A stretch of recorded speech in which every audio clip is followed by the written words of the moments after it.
Tartıvelingan hayat. Roman. Abdori Mustafa Abdurrahim. 1. bölüm. 18. kısım. Arslan, İhbarning cheklangan kutubxonaga qo'lini uzatayotganini ko'rib, jiddiy yugurib kelib, uni orqasiga ittirib etdi.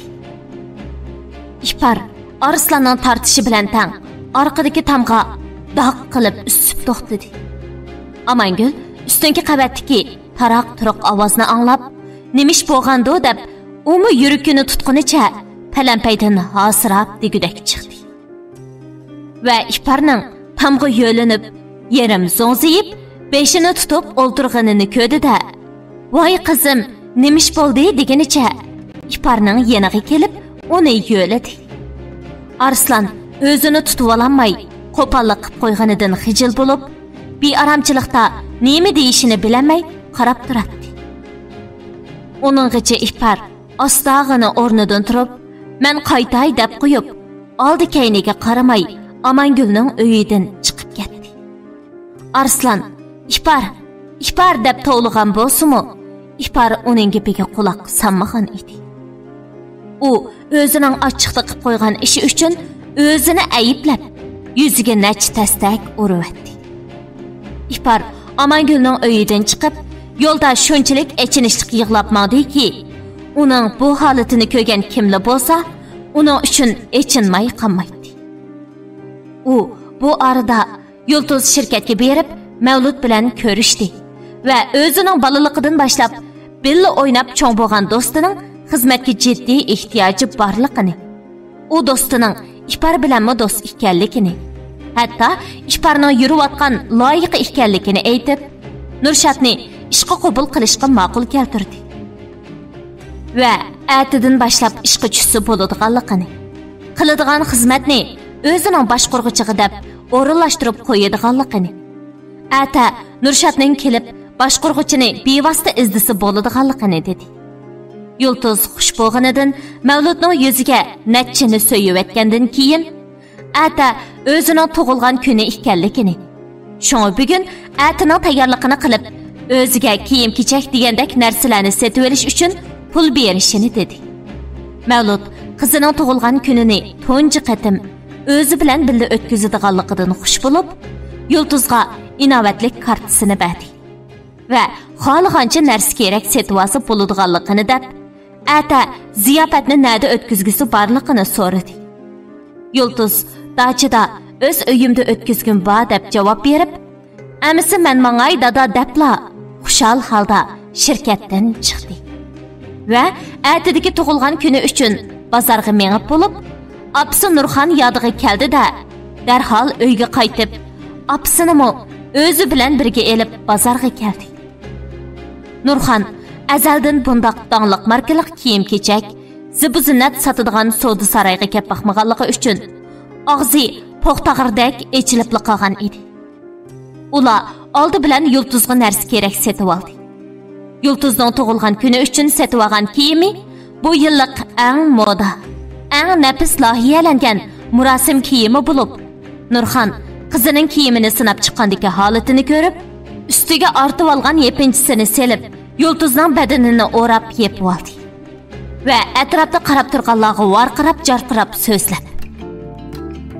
"Nima qarashsan, nimaga? Ko'zlaringni uyvanma yana. Qarashma dedim. Ay, kiyvog'ining nima endi? Ma'u nimalaringga echilib qopti. Bundaq yerim yalang'och kiyim kiyib meni izi ahonatga qo'yay demsan, ha? Darhol almashtirib et. Agar bu yerda buningdan boshqa kiyim bo'lmasa, mayli olmayli qo'yaylik. O'zimizning atlaslaridan kaysangmi bo'ladi-ku. Uyda mening kichik vaqtimda dadiyda usul o'ynaganda kiygan usul ko'ngligim ham chiman do'ppan ba. Shuni kiygan. Ko'tongni bundaq o'chib qo'ysang qandoq bo'ladi? Ichingga ishdan kelmay mushundaq ibtidoiy odamlardek yuramsan, ha? Darhol silvat. Hey, ov haqla qaravotidi. Voy yuzim, voy yuzim. Voy jon, nomusimni keltirmasang-chu. Bozorga birlab kelganga buncha pushaymon qildirmagan odamni. Bundaq kiyim-chu, hozir moda. Undaq taypinamning zamonsiz kiyimni hozir hech kim kiymaydi. Atirga mening tug'ilgan kunim. Shunga eng chiroyli, eng qimmat, eng moda kiyimni kiyishim kerak. undaq do'ppularingni, kirchiray atlaslaringni ishparaq kiygizgina. U amroqqa undaq narsalarga. Meni qo'yib-ta. Kiyimimni silib etib, darhol setib olib bu yerdan chiqib ketay. Sana kiyim almaz tehi. Ha, bo'la. Voy nima deydigan Tumavo? Ey beshing nima deydigan maraz qizim? Yana mushin olaman deysan-ku. Menga mushundaq mau yeri andan bu yer uchiq kiyimlarni olmaydigandimiz ha? Uyat, uyat. Yulduz Nurxonni orqasiga ittirib qo'yib, ustidagi kiyimni almashtirib chiqdi. Va bu mushularning hammani o'rab berang deb Nurxonning yo'q deganigimi unumay, ikki qo'ri murasim ko'ngliki, ikki jup oyoq, somka degandek narsalarni setib oldi. Ondan Nurxonga narsa kerak setib olish uchun cho'nglarning kiyim-kechaklari bor do'konga kirdi. Va yeşil ranglik duxovi ko'nglakdan birini, at rang paypoq ishtondan birini, ondan qo'lida ko'tarib oladigan kichik qo'l somkasidan birini va bir jup oyoq setib oldi. Ular bozor cho'gilab, kashkirib ketgan bo'lib, chechini yostishga vaqt yetishmagan edi. Shunga chechini at qildiradigan bo'lib, uyga qaytib kelishdi. Ipari opisi bilan Yulduzning qaqoqlab kulib kirgan ovozini anglab, tashqari uyga chiqdi. Yulduz Iparga qarab, uning Arslan bilan qo'l tutishib turgan holati ko'z oldiga kelib, opisiga "Xo'sh ana" deb Iparga "Ati mening tug'ilgan kunim, dachida yig'ilish o'tkazaman. Sovg'a olib chiqishni unutma" deb qo'yib, eshikni doq qilib yopgancha chiqib ketdi. Nurxon Iparni o'ltirg'izib qo'yib, bugun setib olgan narsalarini ko'rsatib o'tdi. Biroq Iparning xiyoli boshqa yerda bo'lg'ashqa, na Nurxonning hozirgi so'zi, na Yulduzning boyiqi so'zi quloqiga hech kirganda qilmaydi. Nurxon Iparning hongviqib o'ltirib qolganligini ko'rib, uning belikini chimdidi va uningga: "Hay yo'g'anbash, qillang nada sening? Men sana 1 soat bo'ldi kopishib to'xtamag'ili. Voy ana kiyimingiz bek yarishibdi demakdi yo'q, bazimigan mushukdek qarab o'ltirsan-ku. Sen za Yulduz qizimning beyib ketib, menga qimmatbaholik narsa ipagini chidamay yetibsan-da, ha? Mening Yulduz qizimcha shundoq kiyimchan, mehribon qiz. Sen biroq etim ana, mauni kiyingmi deb baxmiding? Topgan pulingning tayini yo'q, ya ustingga chiqqanning tek tayini yo'q.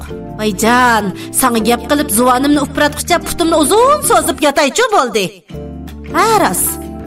Ata Yulduz qizimning tug'ilgan kun ziyofatiga kiydigan chiroyli kiyimingmi yo'q sen mijiqning? Mana berib chipni aqtirsang seriq ranglik usul kiyim bor.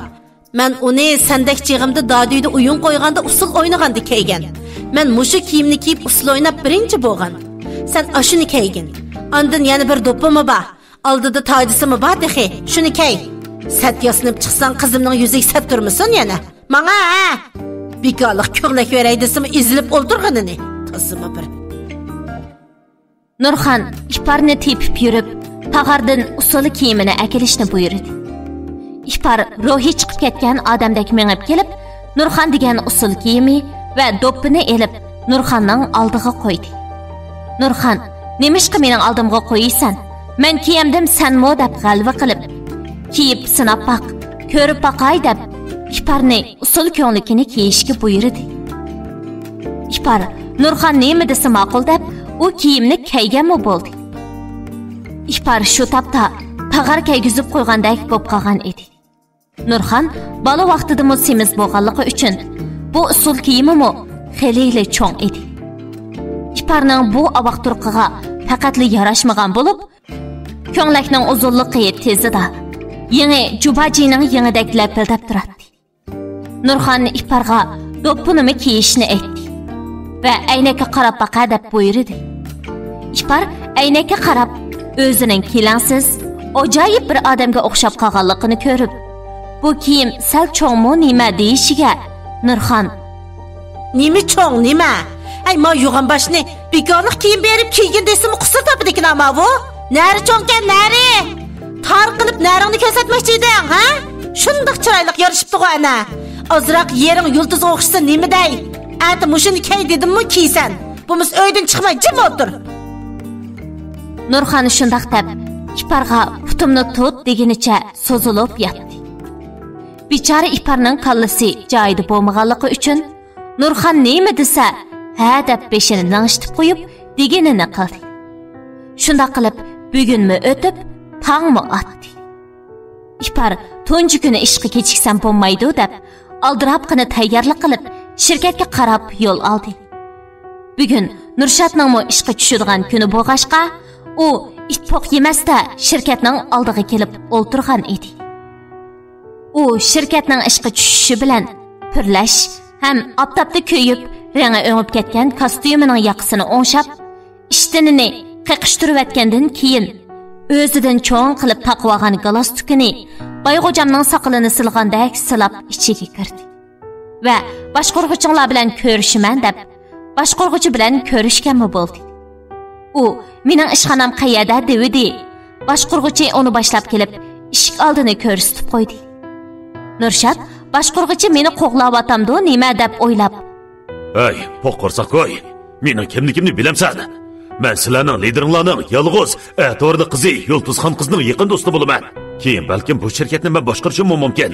Meni katta o'zing ketib qolma yana. Men sana mening xizmat o'rnim, ya'ni o'ltirib ishlaydigan ishxonam qayerda deb so'rayapman. Qo'rqing pangmi sening?" Gap so'zingizga diqqat qilib oling, ukam. Men sizga Mavlud apandi o'rinlashtirib bergan xizmat o'rnini ko'rsatdim xolos. Siz ishlaydigan o'rin mana bu yer. Ya'ni eshik oldida omonlik saqlovchi bo'lasiz.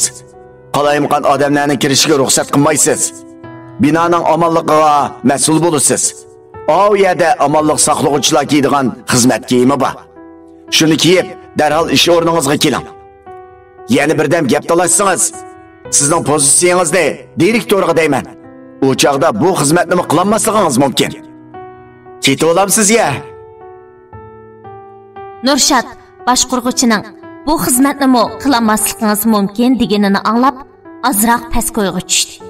Va ma'qul deb qo'yib, xizmat kiyimini elib, kiyim almashtirish uyiga kirib, Yulduzga telefon qildi. Va bo'lgan ahvollarni deb qo'xshab ketdi.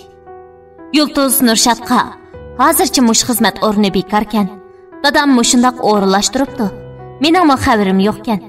Agar men buyurgan ishni yaxshi qila olsang, boshqurg'uchini amonlik saqlovchiga, seni boshqurg'uchilikqa o'stirishni dadamga aytaman deb Nurshadni ma'qul keltirdi.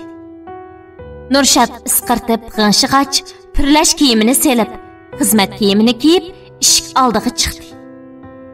Eshikdan kimli kirsa, burnini etib menga vatadi. Boshqalar burnini etib mangan seri Nurshad ularning oldini to'sib, "Nemishqa burningizni etib olasiz? Meni ko'zga ilmig'ininglarmi bu?" deb so'rab turib oldi.